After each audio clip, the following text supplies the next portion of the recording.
ಗುರಪ್ಪ ಪಲ್ಲೇಜವರಿಗೆ ಶ್ರೀಗಳೊಂದು ಆಶೀರ್ವಾದ ಮಾಡಬೇಕಂತ ಅವರಿಗೆ ವಿನಂತಿ ಮಾಡ್ಕೊಳ್ತೀವಿ.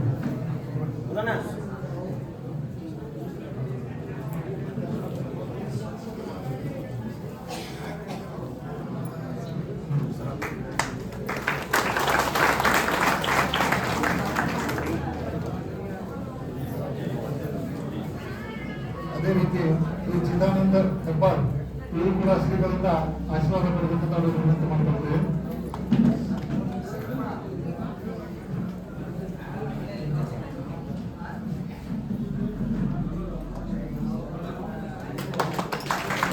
ಅದೇ ರೀತಿ ಈ ಮುರುಗೇಶ್ ಆಲೂರು ಕೂಡ ಶ್ರೀಗಳಿಂದ ಆಶೀರ್ವಾದ ಪಡೆಬೇಕಂತ ಅವರಿಗೆ ವಿನಂತಿ ಮಾಡ್ಕೊಳ್ತೀವಿ.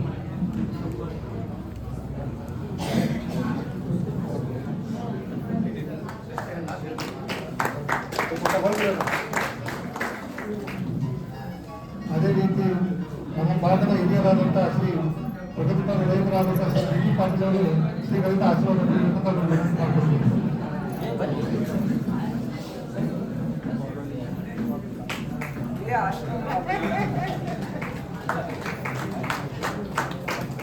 ಅದೇ ರೀತಿ ಸಮ್ಮಣ್ಣ ಗುರುವರು ಕೂಡ ಶ್ರೀಗಳಿಂದ ಆಶೀರ್ವಾದ ಪಡೆಯಬೇಕಂತ ಅವರಿಗೆ ವಿನಂತಿ ಮಾಡ್ಕೊಳ್ತೀವಿ.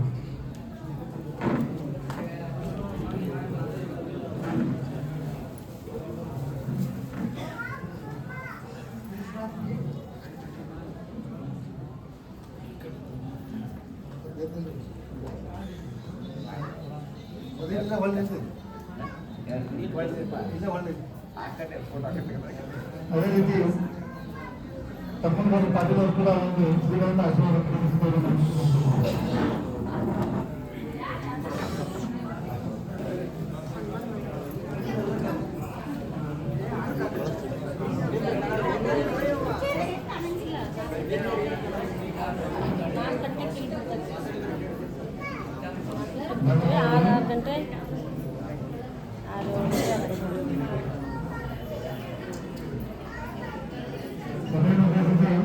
ಶ್ರೀಗಳು ಒಂದು ಮಾತು ಹೇಳ್ಬೇಕಂತ ಅವ್ರಿಗೆ ವಿನಂತಿ ಮಾಡ್ಕೊಳ್ತೀವಿ.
ಆಶೀರ್ವಾದ ಜಗದೊಡೆಯ ಶಿವನೇಂದ್ರ ಪ್ರಪಂಚದ ಎಲ್ಲ ದಾರ್ಶನಿಕ ಧರ್ಮದ ಮಹಂತ ಶ್ರೇಷ್ಠರು ಎಲ್ಲ ಜ್ಞಾನಿ ವಿಜ್ಞಾನಿಗಳನ್ನು ತಂತ್ರಜ್ಞಾನಿಗಳನ್ನು ಗುರುದೇವರನ್ನು ಸಂಬಂಧಿಸಿದ ಸ್ಥಾಪಿಸಿದ್ದಾರೆ.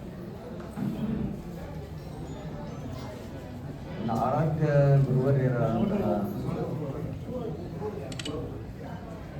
775 ವರ್ಷಗಳ ಕಾಲ ಶಿವಯೋಗದ ಸಾಧನೆಯಿಂದ ಬದುಕಬಲ್ಲ ಮನುಷ್ಯ ಅನ್ನುವಂಥದ್ದನ್ನು ತೋರಿಕೊಟ್ಟಂತಹ ಮಹಾತ್ಮ ಶಿವಯೋಗದ ಸಾಧಕ 775 ವರ್ಷಗಳ ಪರ್ಯಂತವಾಗಿ ಹಲವು ಸದ್ಭಕ್ತರನ್ನ ಉದ್ಧಾರ ಮಾಡುವ ಮುಖಾಂತರ ನಗರಾಡೋ ಜೀವನದಲ್ಲಿ ಪ್ರಖ್ಯಾತಿಯಾದಂತಹ ಜಗದ್ಗುರು ಈಶ್ವರನನ್ನ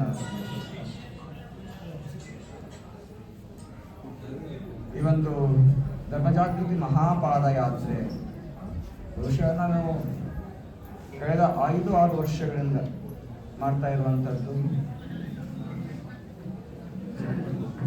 ಯಾವುದೇ ಸಂದರ್ಭದಲ್ಲಿ ಅನುಷ್ಠಾನ ಮತ್ತು ಶಿವಯೋಗ ಸಮಾಧಿ ನಡೆದಂತಹ ಸಂದರ್ಭದಲ್ಲಿ ಮಾಡ್ತಾ ಇದ್ದೀನಿ. ಅದರ ಉದ್ದೇಶ ಗೊತ್ತಾಗಿದೆ, ಸಂಕಲ್ಪ ಏನು ಅನ್ನೋದು ಗೊತ್ತಾಗಿದೆ.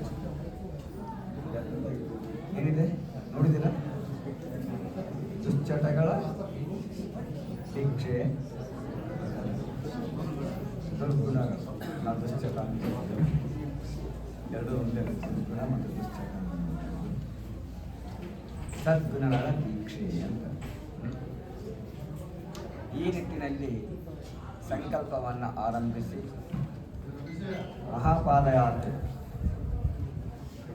ಬಹುಶಃ ಮಹಾಪಾದಯಾತ್ರೆಯ ಸಂಪೂರ್ಣ ಜವಾಬ್ದಾರಿಯನ್ನು ಹೊತ್ತು ಎಲ್ಲ ರೂಟ್ ಮ್ಯಾಪನ್ನು ಹಾಕಿದವರು ಯಾರು ಅಂದ್ರೆ ನಮ್ಮ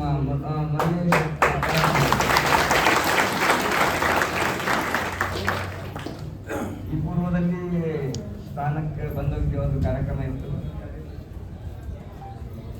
ಮಧ್ಯದಲ್ಲೂ ಕೂಡ ಬಂದೋಗಿದ್ದಿಲ್ಲ, ಮೂರನೇ ಸಾರಿ ಅವರು. ಎಂಥ ಯೋಗಗಳು ನಮ್ಮದು ಮೂರು ಅರ್ಥಾವರಣದಲ್ಲಿ ಮೂರು ಪ್ರಧಾನ, ಅವು ಪೂಜ್ಯ ವಸ್ತುಗಳು ಅಂತ. ಗುರು, ಲಿಂಗ, ಜಂಗಮ. ಆ ರೀತಿಯಲ್ಲಿ ನೀವು ಮೂರೂ ರೀತಿಯಾಗಿ ಮನೆಗೆ ಬಂದಂಗಾಗದೆ ನನಗೆ ಮೂರನೇ ಸಾರಿ ಬರ್ತಾ ಇರೋದು. ಇದರ ಸಂಪೂರ್ಣ ಜವಾಬ್ದಾರಿಯನ್ನು ಹೊತ್ತುಕೊಂಡು ಬಹುಶಃ ನಮ್ಮ ಅಂತೂರು ಬೆಂದರ ಟೀಮ್ ಆಗಿರ್ಬೋದು, ಇನ್ನು ಅದರ ಜೊತೆ ನಮ್ಮ ಉಲ್ಲಿಂಗಿ ಇರುವಂಥ ಒಬ್ಬರು ಪೂಜ್ಯರು ಇದ್ದರು, ಅವರೆಲ್ಲರೂ ಕೂಡ ಕೂಡಿ ಈ ರೂಟ್ ಮ್ಯಾಪ್ ಹಾಕಿದರು. ರೂಟ್ ಮ್ಯಾಪ್ ಹಾಕಿ ಅವರ ಏನು ರೂಟ್ ಮ್ಯಾಪ್ ಹಾಕಿದರೆ ಅದರ ಪ್ರಕಾರವೇ ಪಾದಯಾತ್ರೆ ಹೊಡ್ತಾ ಇತ್ತು. ಆದರೆ ಅನಿವಾರ್ಯ ಕಾರಣದಿಂದ ಡೇಟ್ ಚೇಂಜ್ ಆಗಿದೆ. ಶ್ರೇಯಾಂಸಿ ಬಹುವಿಜ್ಞಾನಿ. ಯಾವುದೇ ಒಂದು ಒಳ್ಳೆಯ ಕೆಲಸಗಳು ಮಾಡಬೇಕು ಆದ್ರೆ ವಿಘ್ನಗಳು ಜಾಸ್ತಿ ಅಂತ. ಯಾರನ್ನೂ ಬಿಡಲಿಲ್ಲ, ಬಸವಾದಿ ಶರಣರನ್ನೂ ಬಿಡಲಿಲ್ಲ, ಯಾರನ್ನೂ ಬಿಡಲಿಲ್ಲ. ವಿಘ್ನಗಳು ಬಂದೇ ಬರ್ತವೆ. ವಿಘ್ನಗಳು ಬಂದಾಗ ನಾವು ಕುಗ್ಗಬಾರದು. ವಿಘ್ನಗಳು ಎಷ್ಟೇ ಬರಲಿ ಅದನ್ನು ಇನ್ನುವಂಥ ಶಕ್ತಿ ಕೊಡು ಭಗವಂತ. ನಮಗೆ ವಿಘ್ನ ಬರದ ಹಾಗೆ ಬಾರದ ಹಾಗೆ ಇಡು ಅಂತ ಭಗವಂತ ಕೇಳಬಾರ್ದು, ಅದನ್ನು ಮೆಟ್ಟಿ ನಿಲ್ಲುವ ಶಕ್ತಿ ಕೊಡು ಅಂತ ಭಗವಂತ. ಆ ರೀತಿಯಲ್ಲಿ ನಮ್ಮ ಎಲ್ಲ ಭಾಗದ ಭಕ್ತರು ಬಹುಶಃ ಈ ಒಂದು ಕಾರ್ಯಕ್ರಮ ನಾವು ನೋಡಿದ ಹಾಗೆ ದೊಡ್ಡ ಪ್ರಮಾಣದಲ್ಲಿ, ಹಾಗಾಗಿ ಎಷ್ಟು ಅನುಷ್ಠಾನಗಳಾಗಿದ್ದೇವೆ, ಸಮಾಜ ಯೋಗ ಆಗಿದೆ. ಈ ಮಟ್ಟದಲ್ಲಿ ಆದಂತಹ ಒಂದು ಯಾವುದೋ ಸಮಾಜ ಯೋಗ ಅಥವಾ ಪಾದಯಾತ್ರೆ ಇದ್ರೆ ಅದು ಅಂತೂರು ಬೆಂತೂರಿನ ಸಮಾಜ ಯೋಗ ಮತ್ತು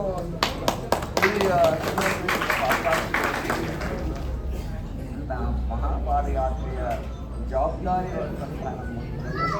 ಅವರ ಗೃಹಕ್ಕೆ ನಾವು ಆಗಮಿಸಿದ್ದು ನಮಗೆ ಬಹಳ ಸಂತೋಷವಾಗಿದೆ.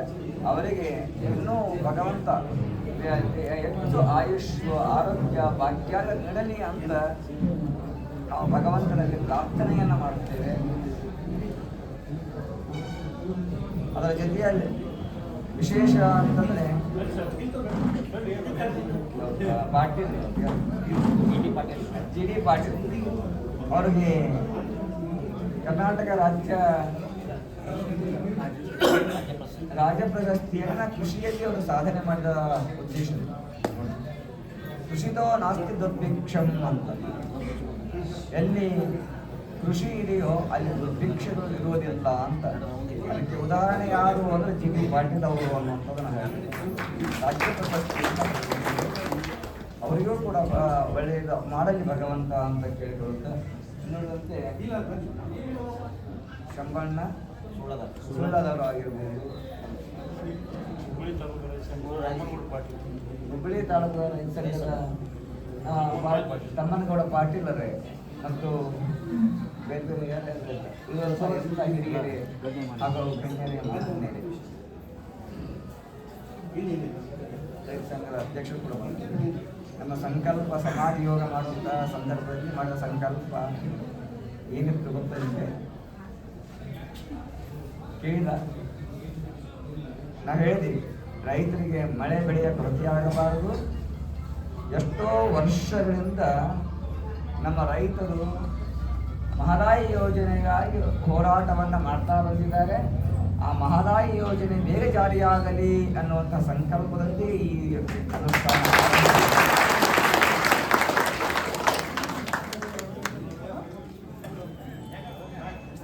ಸಂಕಲ್ಪ. ಯಾಕಂದರೆ ಮಹದಾಯಿ ಯೋಜನೆ ಆದಷ್ಟು ಬೇಗ ಜಾರಿಯಾಗಲಿ, ಅದು ಎಲ್ಲ ರೈತರಿಗೆ ಅನುಕೂಲವಾಗುತ್ತದೆ ಅನ್ನೋ ಉದ್ದೇಶವನ್ನು ಸಂಘದ ಉಪಾಧ್ಯಕ್ಷರು ಕೂಡ ಬರ್ತಾರೆ. ಹಾಗಾಗಿ ಎಲ್ಲ ಉದ್ದೇಶದಿಂದ ಈ ಏನು ನಮ್ಮದು 60ನೇ ಅನುಷ್ಠಾನ ಹಾಗೂ 16ನೇ ಶಿವಯೋಗ ಸಮಾಧಿ ಉದ್ದೇಶವೂ ಅದಾಗಿತ್ತು. ಆ ಉದ್ದೇಶದ ಜೊತೆಗೆ ಪಾದಯಾತ್ರೆ ಏನು ಗುಣಗಳ ದೀಕ್ಷೆ, ಸದ್ಗುಣಗಳ ದೀಕ್ಷೆ ಅನ್ನುವ ಒಂದು ಸಂಕಲ್ಪದಂತೆ ನಾವು ಹೊರಟಿದ್ದೇವೆ. ಬಹುಶಃ ಇಷ್ಟೆಲ್ಲ ಅನುಷ್ಠಾನ ಆದರೂ ಕೂಡ, ಶಿವಯೋಗ ಸಮಾಧಿ ಆದರೂ ಕೂಡ ನಮಗೆ ದುಃಖ ಆಗಿರೋದು ಏನು ಅಂತಂದ್ರೆ, ರೈತರಿಗೆ ಎಲ್ಲಿಯಾದರೂ ನಾವು ಅನುಷ್ಠಾನ ಮಾಡಿದಾಗ ರೈತರು ಮಳೆ ಬೆಳೆ ಕೊರತೆ ಅಂತ ಬಂದಿರಲಿಲ್ಲ. ಆದರೆ ಈ ವರ್ಷ ಮಳೆ ಕಡಿಮೆ ಅನ್ನುವಂಥ ಮಾತು, ಬೆಳೆ ಇಲ್ಲ ಅನ್ನುವಂಥ ಮಾತು ಕೇಳಿ ದುಃಖ ಬಹಳ ಆಯಿತು. ಕೆಲವು ವಿಘ್ನಗಳು ಬಂದಿರೋದ್ರಿಂದ ನಾವು ವಾಸ್ತವವಾಗಿ ನಮ್ಮ ಮಠದಲ್ಲೇ ಸ್ವಲ್ಪ ಇದು ಮಾಡಿದ್ರು ಅಂದ್ರೆ ಒಂದು ದಿವಸ ಕವರಾಗಿ ಒಂದು ದಿವಸ ಪಾದಯಾತ್ರೆ ಬರ್ತಿದ್ದೇವೆ ಅಂತ. ಆದರೆ ನಮ್ಮ ಜಿಲ್ಲೆಯ DC ಅವರ ಆದಿಯಾಗಿ ಪ್ರತಿಯೊಬ್ಬರೂ ಕೂಡ ರಿಸ್ಕ್ ತೆಗೆದುಕೊಂಡು ಅವರ ಜಿಲ್ಲಾ ಆಸ್ಪತ್ರೆಯಲ್ಲಿ ತೆಗೆದುಕೊಂಡು ಹೋಗುವುದು. ಆ ದೃಷ್ಟಿಯಿಂದ 10 ದಿವಸ ಲೇಟ್ ಆಯಿತು ಅಂತ ಕಾಣಿಸ್ತದೆ. ಪಾದಯಾತ್ರೆ 10 ದಿನ ಪಾದಯಾತ್ರೆ ಲೇಟ್ ಆಗಿರುವುದರಿಂದ ಮನೆಯೂ 10 ದಿವಸ ಕೊಂಡೊಯ್ತು. ಯಾಕಂದ್ರೆ ನಾವು ಎಲ್ಲರಿಗೂ ಬೈತಾ ಬಂದಿದ್ದೀವಿ. ನಾವು ಮಠಕ್ಕೆ ಬಂದ ಮೇಲೆ ಕೂಡ ನಾವು ಬೇಕಾಗತ್ತಿದ್ದೀವಿ. ನಾವು ಹತ್ತಿರಗಳಲ್ಲಿ ಯಾಕೆ ಅಂತ ಹೇಳಿದ್ರೆ, ಮೊದಲು ಪಾದಯಾತ್ರೆ ಹೋಗೋಣ, ನಮ್ಮ ಸಂಕಲ್ಪ ಭಂಗವಾಗ್ತಾ ಇದೆ.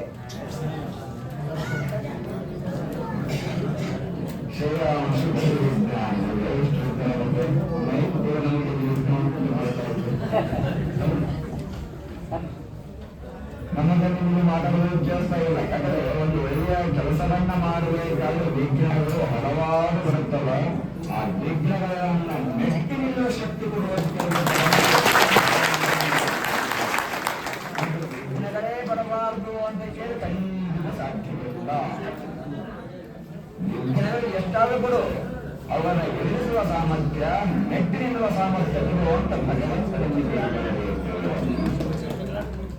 ಆ ನಿಟ್ಟಿನಲ್ಲಿ ಇವತ್ತು ಆ ಎಲ್ಲ ಸಂಪತ್ತರು ಆ ಒಂದು ನಿಟ್ಟಿನಲ್ಲಿ ಎಲ್ಲವನ್ನ ಎದ್ದು ನಿಂತು ಏನು ಪಾದಯಾತ್ರೆ ಆರಂಭ ಮಾಡಿದ್ರು, ಪಾದಯಾತ್ರೆ ಆರಂಭವನ್ನು ನೋಡ್ತಾ ಇದ್ದೀವಿ. ನಮ್ಮ ಮನೆಯಲ್ಲೇ ಕರ್ಕೊಂಡು ಬರ್ತಾ ಇದ್ದಾರೆ ಚಂದ್ರಸ್ವಾಮಿ. ಹಾಗಾಗಿ ಇವತ್ತು ಯಾವುದೇ ಮಳೆ ಬೆಳೆ ಬಗ್ಗೆ ಆಗೋದಿಲ್ಲ.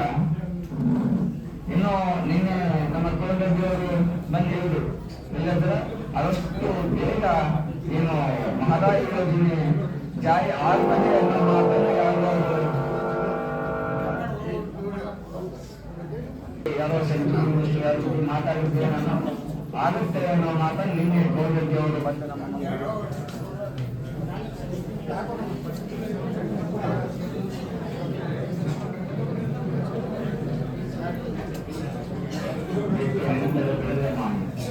ಬೆಳಕ್ಕೆ ಕಾಯುತ್ತ ಮಾಯೆ ಅನ್ನುವಾಗ ನಮ್ಮ ಅನುಷ್ಠಾನದ ಹೇಗಿರೋದನ್ನ ಕಾಯುತ್ತಲ್ಲ, ಈ ಭಯದಲ್ಲಿ ಕೂಡ ಮಾಯ ಕಾಡ್ತಾ ಇದೆ. ಯಾಕೆಂದ್ರೆ ಕಾಡುವಂತ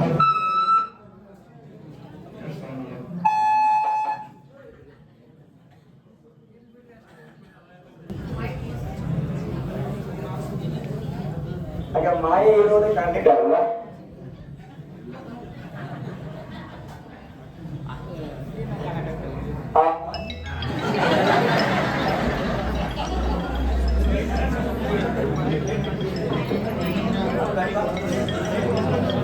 ಮಾಯೆ ಇರೋದೇ ಖಂಡಿತ.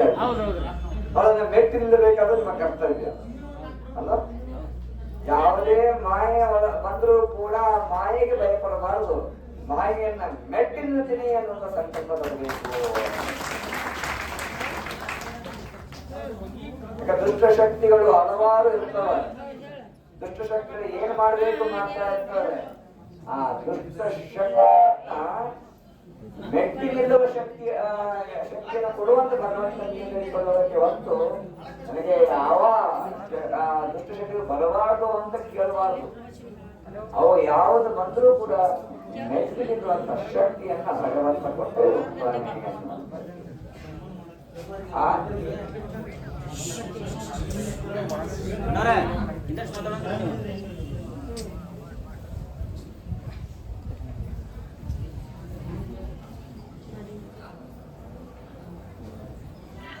ನಮ್ಮ ಹತ್ರ ಒಂದು ನಿಯಮ ಇದೆ, ಗುರುಗಳು ಮಾತಾಡುವಾಗ ಮಧ್ಯದಲ್ಲಿ ಹೋಗಬಾರ್ದು ಅಂತ.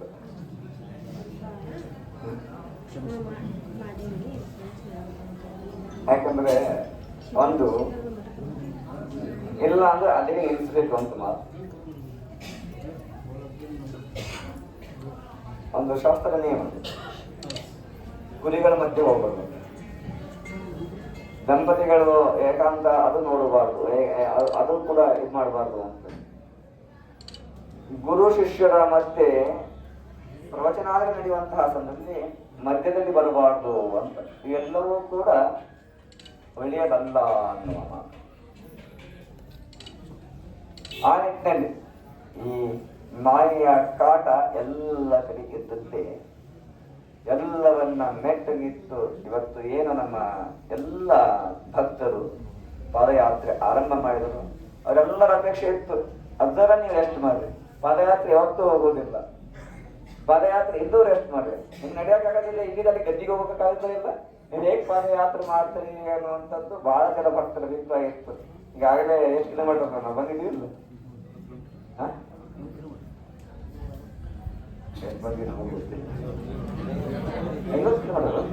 ನಲವತ್ತೈದು ಕಿಲೋಮೀಟರ್ ಬಂದಿದ್ವಿ. ಇನ್ನು ಉಳಿದ ಎಷ್ಟು 200 ಕಿಲೋಮೀಟರ್ ಉಂಟು ಅಷ್ಟೇ. 350 ಕಿಲೋಮೀಟರ್ 120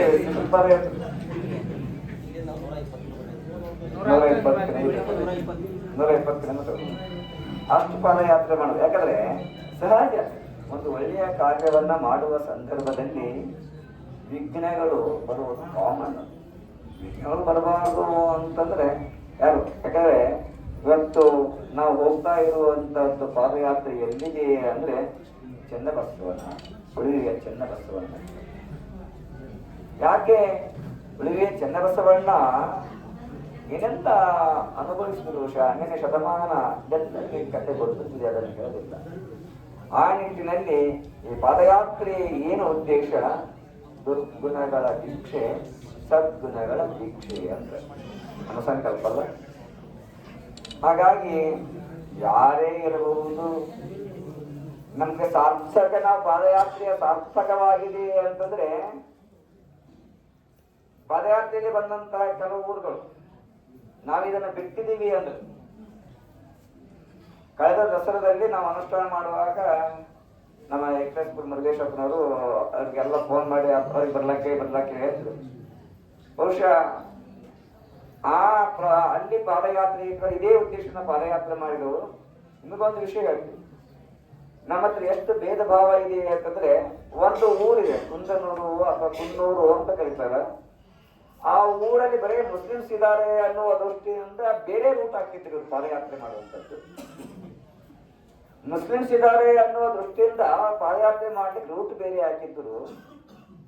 ಅದೇ ಮುಸ್ಲಿಮ್ಸರು ಹಠ ಹಿಡಿದು ನಾವು ಹೋದ ರೂಟಿಗೆ ಹೋಗೋದಿಲ್ಲ ಅನ್ನೋ ಒಂದು ನಿಯಮ ಇದೆ,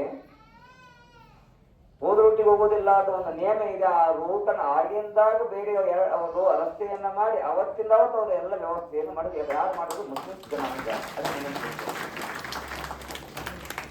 ಅಲ್ಲಿ ಅವರು ಜಿಲ್ಲಾ ಪಂಚಾಯತ್, ಅವ್ರ ಹೆಸರು ನೆನಪು ಬರ್ತಾ ಇಲ್ಲ ನನಗೆ, ಅದೇ ಊರಿನ ವ್ಯಕ್ತಿ ಜಿಲ್ಲಾ ಪಂಚಾಯತ್ ಅಧ್ಯಕ್ಷರೇನು ಅವರು ತಂದೆ ಆಗಿದ್ರು ಅಂತ. ಎಲ್ಲಾ ರೀತಿಯಿಂದ ವ್ಯವಸ್ಥೆ ಮಾಡಿದಂಥವ್ರು. ನಾವು ಒಂದು ಮಾತು ಕೇಳಿದ್ರು, ನಿಮಗೂ ಕೇಳ್ತೀವಿ, ಯಾಕಂದ್ರೆ ಇದು ಊರು ಅಲ್ಲ. ನಮಗೆ ನಿಮ್ಮ ದುರ್ಗುಣನ ಬಿಡಿ ಅಂದ್ರೆ ಎಲ್ಲರೂ ಬಿಡಲ್ಲ ಅಂತ 100% ಗ್ಯಾರಂಟಿ ಇದೆ, 100% ಗ್ಯಾರಂಟಿ ಇದೆ. ಆದ್ರೆ ವಾರದಾಗ ಒಂದು ಸರಿ ಆದ್ರೂ ಬಿಡ್ರಿ ಅಂತ ಕೇಳ್ತೀವಿ. ಯಾವಾರ ಅಂದ್ರೆ ಚನ್ನಬಸವಣ್ಣನ, ನಮ್ಮ ಬೂದೀಶ್ವರರ, ಬಸವೇಶ್ವರರ ವಾರ ಯಾವುದು ಅಂದ್ರೆ ಸೋಮವಾರ. ಹೌದಿಲ್ಲ? ಸೋಮವಾರ ಹೌದಲ್ಲ? ಸೋಮವಾರ. ವಾರದಾಗ ಒಂದು ದಿವಸ ಸೋಮವಾರ ದಿವಸ. ನೀವು ಬೇರೆ ಬೇರೆ ಊರಿನವ್ರು ಇದ್ದೀರಿ, ಅಜ್ಜರಿ ಆಮೇಲೆ ಪಾದಯಾತ್ರೆ ಉದ್ದೇಶವೇ ಅದು. ನಿಮ್ಮ ಹತ್ರ ಏನೇನು ದುರ್ಗುಣ ಇದಾವಲ್ಲ, ಏನು ಗುಟ್ಕಾ ತಿನ್ನೋದಾಗಿರ್ಬೋದು, ಸಿಗರೇಟ್ ಸೇರೋದಾಗಿರ್ಬೋದು, ಕುಡಿಯೋದಾಗಿರ್ಬೋದು, ಜಗಳಾಡೋದಾಗಿರಬಹುದು, ಗಂಡ ಹೆಂಡತಿ, ಅಣ್ಣ ತಮ್ಮ, ಅಕ್ಕ ತಂಗಿ ಯಾರೇ ಆಗ್ಲಿ, ಇವತ್ತು ಸೋಮವಾರ ಇದೆ, ನಾವು ಜಗಳ ಆಡಲ್ಲ, ಮೌನವಾಗಿರ್ತೀವಿ ಅಂತ ಪ್ರತಿಜ್ಞಾ ಮಾಡಿ ಮಾತು ಕೊಡ್ತಿರಿಲ್ಲ.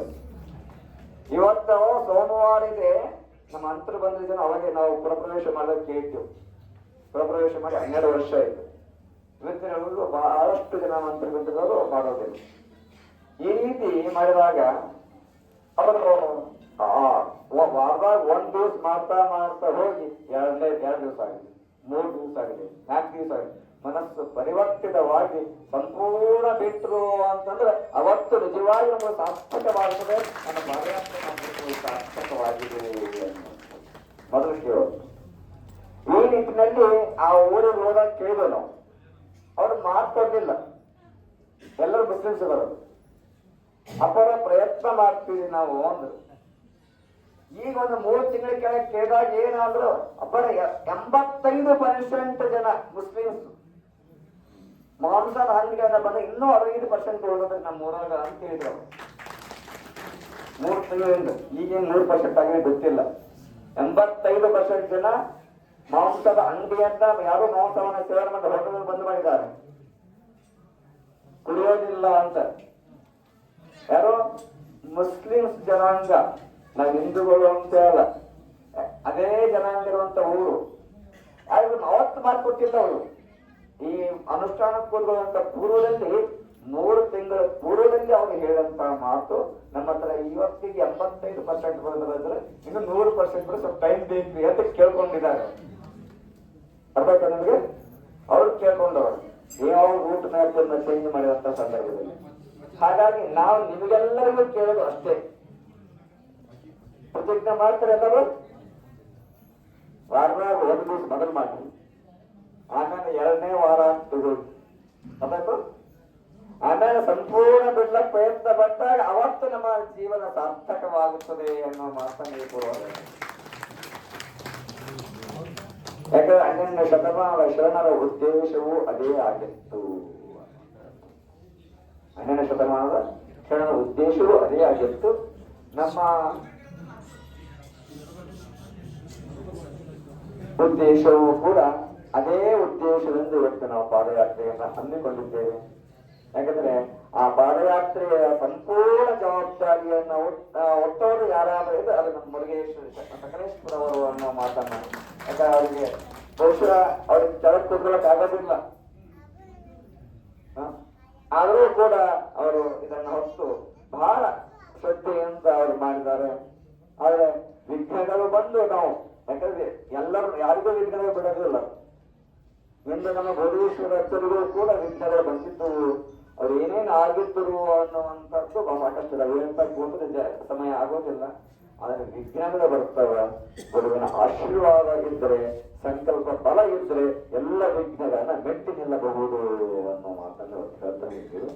ಯಾಕಂದ್ರೆ ಎಲ್ಲರೂ ಕೂಡ ನೀವೆಲ್ಲರೂ ಬಹುಶಃ ಇನ್ನೇನು ಹುಬ್ಬಳ್ಳಿ ನಗರವನ್ನು ನಾಳೆ ಸಿದ್ಧಾರೂಢ ಸಂಜೆ ಸಿದ್ಧಾರೂಢ ಮಠವನ್ನು ಪ್ರವೇಶ ಮಾಡಿದ್ದೇವೆ. ಈ ನಿಟ್ಟಿನಲ್ಲಿ ನಮ್ಮ ಸರ್ಕಾರ ಸಕಲೇಶ್ಪುರ ಎಕ್ಲಾಸ್ಪುರ ಅವರು ಅವ್ರು ಹೇಳಿದ್ರು ಇಲ್ಲೇ ವಸತಿ ಮಾಡಿ ಅನ್ನುವಂತ ಅಭಿಪ್ರಾಯ ಅವ್ರದ್ದಿತ್ತು, ಆಸೆ ಬಹಳ ಇತ್ತು. ಆದ್ರೆ ನಮ್ಗೇನು ಅಂದ್ರೆ ಸ್ವಲ್ಪ ಸಿದ್ಧಾರೂಢರ ಮಟ್ಟ ಬೇಕು ಮೇಲೂ ಹೋಗೋಣ ಅನ್ನುವಂತ ಅಭಿಪ್ರಾಯ ನಮಗೆ ಬಂದಿರೋದ್ರಿಂದ. ಯಾಕಂದ್ರೆ ಸಿದ್ಧಾರೂಢರು ಕೂಡ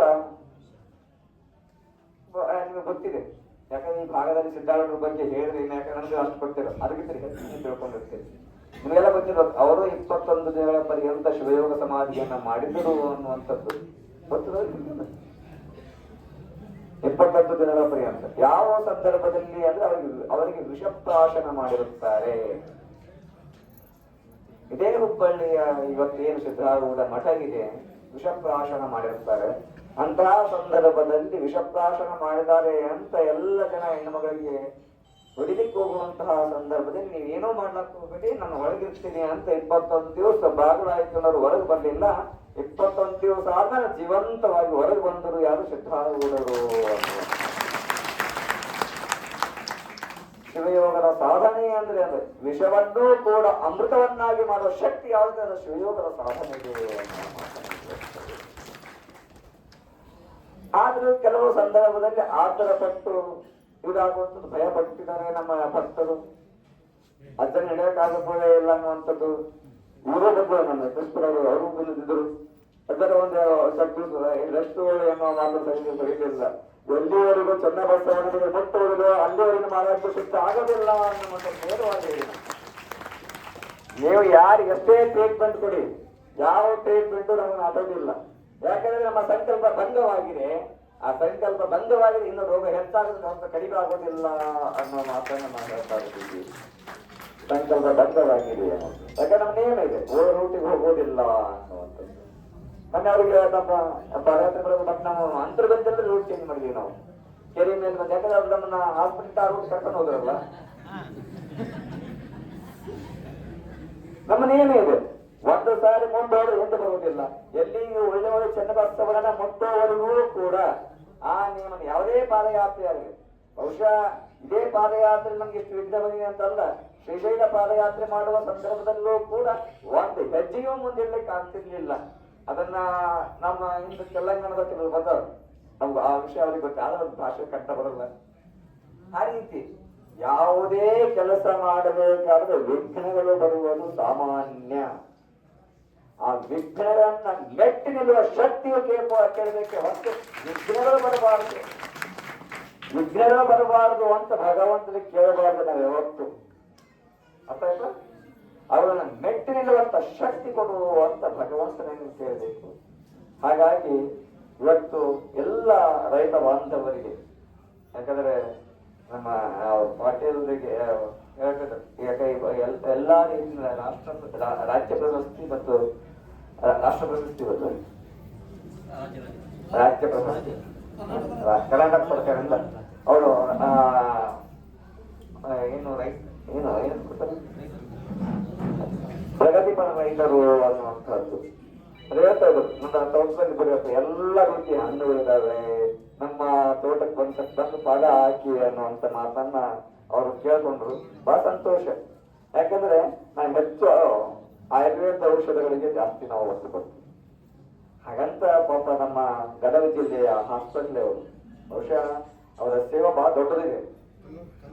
ಯಾಕಂದ್ರೆ ಎಲ್ಲ ಜನರು ಭಯಪಟ್ಟಂತಹ ಸಂದರ್ಭದಲ್ಲಿ ಕ್ಷಣ ಕ್ಷಣಕ್ಕೂ ಈ ನಮ್ಮ ಗದಗ ಜಿಲ್ಲೆಯ DC ಅವರು ಹಿಡಿದು ಅಲ್ಲಿ ಕೆಲಸ ಮಾಡುವಂತಹ ಒಬ್ಬ ಕಸ ಗುಡಿಸಲು ಎಲ್ಲರ ಸಂಕಲ್ಪ ಏನಾಗಿತ್ತು ಅಂದ್ರೆ ನಮ್ಮ ಒದ್ದರಿಗೆ ಆರೋಗ್ಯ ಸುಧಾರಿಸಲಿ ಅನ್ನುವಂಥದ್ದಾಗಿತ್ತು ಅವರೆಲ್ಲರೂ ಕೂಡ. ಯಾಕಂದ್ರೆ ಅವರು ತಮ್ಮ ಮಗನ ರೀತಿಯಲ್ಲಿ ನಮ್ಮ ಗದಗ ಜಿಲ್ಲೆಯ ಎಲ್ಲ ಹಾಸ್ಪಿಟಲ್ ಅವರು ಆಗಿರಬಹುದು, DC ಅವರು ಆಗಿರಬಹುದು, ಅಲ್ಲಿಯ ಪೊಲೀಸ್ ಸಿಬ್ಬಂದಿ ಆಗಿರಬಹುದು, ಒಳ್ಳೆಯ ರೀತಿಯಿಂದ ನಮ್ಗೆ ಟ್ರೀಟ್ಮೆಂಟ್ ಕೊಟ್ಟಿದ್ದಾರೆ. ಅದನ್ನ ಗದಗ ಜಿಲ್ಲೆ ಅಂತ ತಿಳ್ಕೊಳ್ಳಿಲ್ಲ. ನಮ್ಗೆ ಎಂದ್ರ ನಮ್ಮ ಬುಡ ಪಂಚಗೆ ಒಂದು ವಿಘ್ನ ಬಂದಿತ್ತು. ಸೌದತ್ತಿ ಅಂತಿದೆ, ಸಿದ್ದನಗೊಳ್ಳ ಅಂತ ಬರ್ತದೆ ಎಲ್ಲಮ್ಮನ ಗುಡ್ಡದಲ್ಲಿ. ಅಲ್ಲಿ ಕೂದಂತಹ ಸಂದರ್ಭದಲ್ಲಿ ಯಾರೋ ಕೆಲವು ವಿದ್ಯಾರ್ಥಿಗಳು ಮಾಡಿದ್ರು.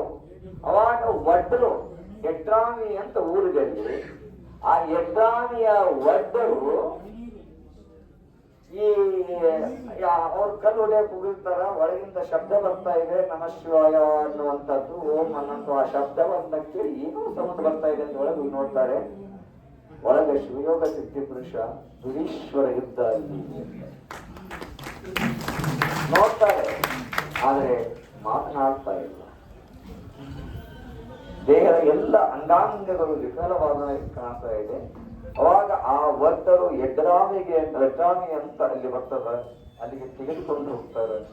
ತೆಗೆದುಕೊಂಡು ಹೋಗಿ ಅವರ ಪಾದ ಉಜ್ಜುತ್ತಾರ, ಕೈ ಉಜ್ಜುತ್ತಾರ, ಈಟ್ ಮಾಡ್ತಾರ. ಎಲ್ಲ ರೀತಿ ಏನೋ ಜೇನುತುಪ್ಪವಂತೂ ಹಾಲಂತೂ ಏನೋ ಒಂದು ಕೊಟ್ಟು ಒಂದು ತಿಂಗಳ ನಂತರ ಅವರು ಸಮಾಧಿಯಿಂದ ಹೊರಗೆ ಬರ್ತಾರೆ. ಬುಧೀಶ್ವರರು ಒಂದು ತಿಂಗಳು ತಗೊಂಡಿರ್ತಾರೆ ಸಮಾಧಿಯಿಂದ ಹೊರಗೆ ಬರಬೇಕಾದ್ರೆ.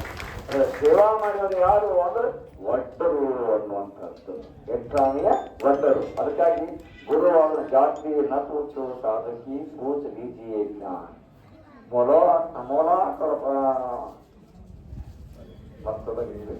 ಅದೇ ಅರ್ಥ ಇಷ್ಟೇ. ಯಾವುದೇ ಗುರುವನ್ನ ಜಾತಿಯಿಂದ ಗುರುತಿಸಬಾರದು. ತಳವಾರ ನಾವು ಕಟ್ಟೆಯನ್ನ ಮೇಲಿನ ಕವರ್ ನೋಡಿ ಗುರುತಿಸಬಾರದು. ಒಳಗಿರುವ ಕತ್ತಿ ನಾಜುಕಿದೆಯನ್ನು ನೋಡ್ಬೇಕೆ ಹೊರತು ಮೇಲಿನ ಕವರ್ ಅನ್ನಲ್ಲ. ಹಾಗೆ ಮಹಾತ್ಮರಂತವರ ಶಕ್ತಿ ಅಂತದ್ದು ಅನ್ನುವಂಥದ್ದು ನೋಡ್ಬೇಕು ಅಂದ್ರೆ ಅವರ ತಪಶಕ್ತಿಯನ್ನು ನೋಡಿ ನಾವು ಗುರುತಿಸಬೇಕೆ ಹೊರತಾಗಿ ಅವರ ಜಾತಿಯನ್ನು ನೋಡಿ ಅಲ್ಲ ಅನ್ನುವಂಥದ್ದು. ಭಕ್ತರನ್ನೂ ಕೂಡ ಅಷ್ಟೇ, ಯಾವ ಗುರುವಾದವನು ಒಂದೇ ಜಾತಿ ಗುರು ಅನ್ನುವಂಥ ಗುರುವೇ ಅಲ್ಲ. ಯಾಕಂದ್ರೆ ಜಗದ್ಗುರು ಅಂದ್ರೆ ಜಗತ್ತಿನ ಭಾರ ಹೊತ್ತವನ ಜಗದ್ಗುರು ಆಗ್ತಾನೆ ಹೊರತು ಜಾತಿಯ ಭಾರ ಹೊತ್ತವನ ಜಗದ್ಗುರು ಆಗಲು ಸಾಧ್ಯವಿಲ್ಲ. ಅದನ್ನು ಸ್ಪಷ್ಟವಾಗಿದೆ. ಜಗದ್ಗುರು ಆಗೋನು ಎಲ್ಲರೂ ಸುಖವನ್ನು ಅನುಭವಿಸಬೇಕು, ಎಲ್ಲರೂ ದುಃಖರಹಿತರಾಗಿರ್ಬೇಕು ಅನ್ನುವಂಥ ಮಾತನ್ನ. ಅದಾದ ನಂತರ ಆಕ್ಚುಲಿ ಮೂಲತಃ ತೆಲಂಗಾಣ ಮಠಕ್ಕೆ ಆದಂಥವ್ರು ನಾವು ಆಕಸ್ಮಿಕವಾಗಿ ನಮ್ಮ ಗುರುಗಳಿಗೆ ನಮ್ಗೆ ವಿವಾದ ಬಂದಾಗ ನಾವು ಮಠಕ್ಕೆ ರಾಜೀನಾಮೆ ಬರೆದು ಕೊಟ್ಟು ಬಂದಾಗ ನಾವು ಅಲ್ಲಿ ಅನುಷ್ಠಾನ ಮಾಡ್ತಿದ್ದೆವು. ಅನುಷ್ಠಾನ ಎಲ್ಲಿ ಮಾಡಬೇಕು ಅನ್ನುವಂಥ ಪ್ರಶ್ನೆ ಬಂತು ನಮ್ಗೆ. ನಾವು ಮೈಸೂರು ಯೂನಿವರ್ಸಿಟಿಯಲ್ಲಿ ಓದ್ತಾ ಇದ್ದೇವೆ. ಆ ಸಂದರ್ಭದಲ್ಲಿ ಎಲ್ಲಿ ಮಾಡಬೇಕು ಅನ್ನುವಂತಹ ಸಮಸ್ಯೆ ಬಂದಂತಹ ಸಂದರ್ಭದಲ್ಲಿ ನಮ್ಮ ಹತ್ರನೇ ಓದುವಂತಹ ಒಬ್ಬ ವಿದ್ಯಾರ್ಥಿ ಮೈಸೂರಿನಲ್ಲಿ ಶಾಸ್ತ್ರ ಅಧ್ಯಯನ ಮಾಡಲಿಕ್ಕೆ ಬಂದಿದ್ದ. ಸವದತ್ತಿ ಯಲ್ಲಮ್ಮನ ಗುಡ್ಡದಲ್ಲಿ ಸುತ್ತಿನಕೊಳ್ಳ ಆಗ್ತಿದೆ, ಅಲ್ಲಿ ಚೆನ್ನಾಗಿದೆ, ನೀವು ಒಂದ್ಸಲ ನೋಡ್ಕೊಂಡು ಬನ್ನಿ ಅಂತ ಹೇಳಿದ್ರು. ಸರಿ ಆಯ್ತು ನೋಡೋಣ ಅಂತ ಯೋಚನೆ ಮಾಡು. ದಸರಾ ಅನುಷ್ಠಾನ ಮಾಡ್ಲಿಕ್ಕಾಗಿ ಆಕಸ್ಮಿಕವಾಗಿ ಹೊಸಳ್ಳಿ ಮಠದ ಪೂಜ್ಯರು ನಾವು ಸ್ನೇಹಿತರಾಗಿದ್ದು ಯಡ್ರಾಮಣಿಯಲ್ಲಿ ಒಂದು ಕಾರ್ಯಕ್ರಮ ಮಾಡಲಿಕ್ಕೆ ಅವರು ನಮ್ಮನ್ನ ಕರೆದ್ರು. ನಾವು ಹೋದಾಗ ಈ ಎಲ್ಲ ಕಥೆಯನ್ನು ಹೋಗಿ ಆ ಸಿದ್ಧನಿಕೊಳ್ಳವನ್ನು ನೋಡುವಾಗ ಬಹುಶಃ 3 ವರ್ಷಗಳ ಸತತವಾಗಿ ನಾವಿನ್ನೂ ಅಂತರ್ಬಂಧ ಬಂದಿರಲಿಲ್ಲ. ಆ ಸಂದರ್ಭದಲ್ಲಿ ಅಂತರ್ಬಂಧನದ್ದು ಗೊತ್ತಿರಲಿಲ್ಲ ನಮಗೆ. 3 ವರ್ಷಗಳ ಸತತ ಅನುಷ್ಠಾನದ ಸಂದರ್ಭದಲ್ಲಿ ನಾವು ಆ ಟೈಮಲ್ಲಿ PhD ಮಾಡ್ತಾ ಇದ್ದೆವು. ನಮ್ಮ ವಿಷಯದ ಟಾಪಿಕ್ ಯೋಚನೆ ಮಾಡುವಾಗ ಯಾವಾಗ ಯೋಚನೆ ಮಾಡಿದೆವು ಅಂದ್ರೆ ಆ ವಿಷಯ ಟಾಪಿಕ್ ಆಯ್ಕೆ ಮಾಡಿಕೊಂಡದ್ದು ಎಲ್ಲಿ ಅಂದ್ರೆ ಅದೇ ಸಿದ್ಧನಕೊಳದ ಏನು ಎಲ್ಲಮ್ಮ ಸವದತ್ತಿ ಯಲ್ಲಮ್ಮ ಗುಡ್ಡದಲ್ಲಿರುವಂತಹ ಆ ಒಂದು ಕೊಳದಲ್ಲಿ ಈ ಒಂದು ಸಾಧನೆ ಮಾಡುವಂತಹ ಸಂದರ್ಭದಲ್ಲಿ ಆ ಬುಧೀಶ್ವರ ಎಲ್ಲವೂ ಕೂಡ ನಮಗೆ ಅಲ್ಲಿಯ ಒಂದು ಸ್ವಪ್ನದಲ್ಲಿ ಬಂದಾಗ ಇದನ್ನೇ ಸರಿಯಾದ ವಿಷಯ ಅಂತ ಆಯ್ಕೆ ಮಾಡಿಕೊಂಡೆವು. ನಾವು ವೈದಿಕ ವಾಂಗ್ಮಯ ಸ್ವಪ್ನಶಾಸ್ತ್ರ ಸಮೀಕ್ಷಾತ್ಮಕ ಅಧ್ಯಯನ ಅನ್ನುವಂಥ ವಿಷಯದಲ್ಲಿ ವೇದಗಳಲ್ಲಿ ಕನಸುಗಳ ಸಮೀಕ್ಷಾತ್ಮಕವಾದ ಅಧ್ಯಯನ ಅನ್ನುವ ವಿಷಯವನ್ನು ತೆಗೆದುಕೊಳ್ಳಿ. ಕಾರಣೀಭೂತ ಯಾವುದು ಅಂದ್ರೆ ಅದು ಸೌದತ್ತಿಯ ಯಲ್ಲಮ್ಮನ ಗುಡ್ಡ ಅನ್ನುವಂಥದ್ದು. ಅದು ಮಾಡ್ತಾ ಹೋಗಿ ಶಿವಯೋಗ ಸಮಾಧಿಗೆ, ಯಾಕಂದ್ರೆ ಬೋಧೀಶ್ವರರ ವಿಷಯವನ್ನ ಕೇಳಿ ಅಂತರ್ಗತಕ್ಕೆ ಬರುವ ಪೂರ್ವದಲ್ಲೇ ಶಿವಯೋಗ ಸಮಾಧಿಯನ್ನು ಮೊಟ್ಟಮೊದಲು ಮಾಡೋದು ಗೋಕಾಕಿನಲ್ಲಿ ಅನ್ನುವಂಥದ್ದು. ಗೋಕಾಕರು ಯೋಗಿಕೊಳ ಅಂತ ಗೋಕಾಕದಲ್ಲಿ ಬರ್ತದೆ.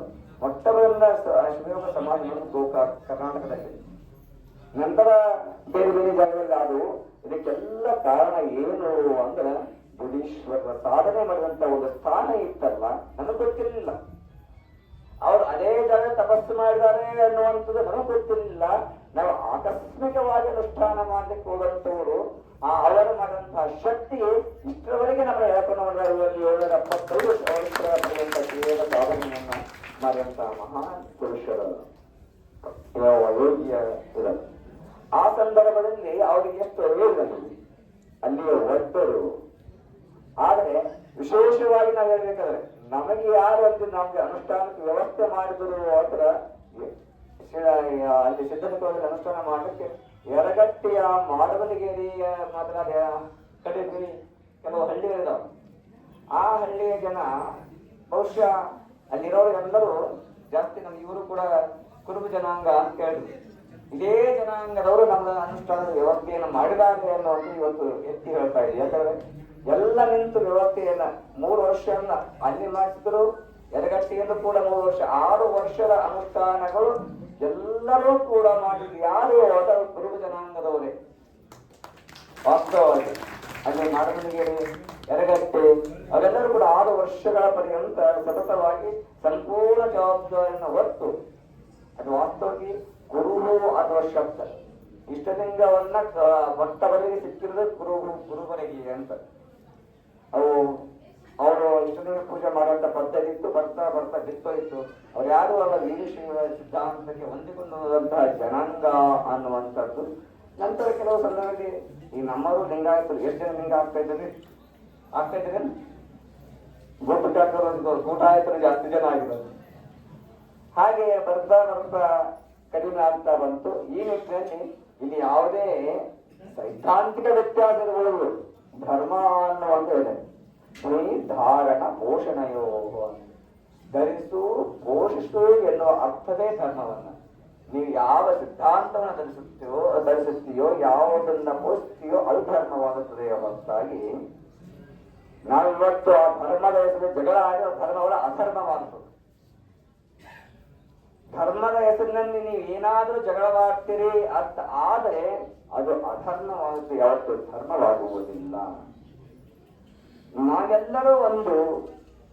ನಾವೆಲ್ಲರೂ ಒಂದೇ ಭಗವಂತನ ಮಕ್ಕಳು ಅಂತ ಬಸವಾದಿ ಮತರ ಉದ್ದೇಶವೂ ಅದೇ ಆಗಿತ್ತು. ಸಮಸಮಾಜ ನಿರ್ಮಾಣ ಮಾಡುವಂತ ಉದ್ದೇಶದಿಂದ 12ನೇ ಶತಮಾನವಾಗಿತ್ತು. ಆದರೆ ವಿಪರ್ಯಾಸ ಅಂದ್ರೆ ಯಾವ ಸಮಸಮಾಜವನ್ನ ನಿರ್ಮಾಣ ಮಾಡತಕ್ಕಂತಹ ಬಸವಣ್ಣನಿಗೆ ಬಂದಂತಹ ಒಂದು ಗತಿ ಇದೆಯಲ್ಲ, ಬಹುಶಃ ಯಾರಿಗೂ ಬರ್ಕೊಡುದು ಅಂತ ಬಸವೇಶ್ವರರು ಎಂತ ನೋವು ಅನುಭವಿಸಿದ್ದಾರೆ. ಅಲ್ಲಿ ಶರಣರು ಯಾಕಂದ್ರೆ ಯಾವ ನಿತ್ಯ ಲಿಂಗ ಪೂಜೆಯನ್ನ ಮತ್ತು ನಿತ್ಯ ಅನುಭವವನ್ನು ಹಂಚಿಕೊಳ್ಳುತ್ತಿದ್ದರು. ಎಲ್ಲರಿಗೂ ಸಮಾನತೆಯ ಅವಕಾಶ ಇತ್ತು ಅಂತ ಅದು ಬನ್ನಿಯಲ್ಲಿ ರಕ್ತದ ಓಟುಳಿಯಲಿತ್ತು ಅಂತಂದ್ರೆ ಎಂತಹ ದುಃಖ.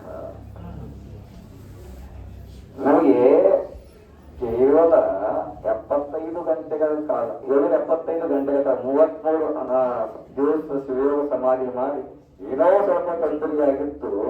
ಆ ತೊಂದರೆಗಾಗಿ ಇಷ್ಟೆಲ್ಲ ಹಾಸ್ಪಿಟ್ಲಲ್ಲಿ ತಗೊಂಡು ಹೋದ್ರು. ಅದಕ್ಕಾಗಿ ಪಾದಯಾತ್ರೆ ಮಾಡ್ಲಿಕ್ಕೆ ಬೇಡ ಅಂತ ಇದ್ರಿ. ಆದ್ರೆ ಬಸವಾದಿ ಪ್ರಮದರಿಗೆ ಎಂತ ದುಃಖ ಅವರು ಅನುಭವಿಸಿದ್ರು. ಆದ್ರೆ ಅವರು ಸಮಾಜದ ಚಿತ್ತವನ್ನು ಇರ್ಬೇಕಾಗ್ಲಿಲ್ಲ.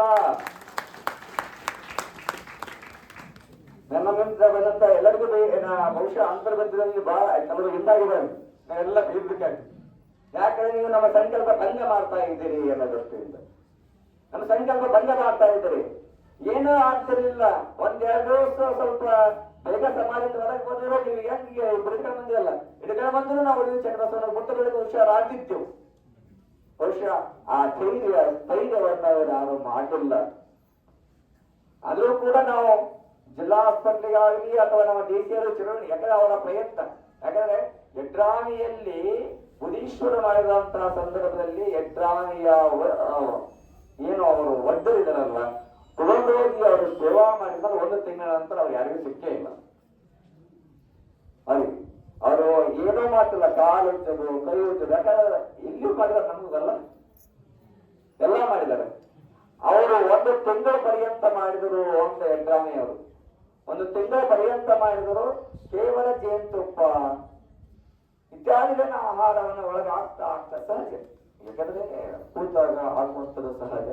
ಕೆಲವರು ನಮ್ಮ ಭಾರತದಲ್ಲಿ ಯಕ್ಷಿಣಿ ವಿದ್ಯೆ ಪ್ರಯೋಗವೂ ಕೂಡ ಪ್ರಬಲವಾಗಿದೆ.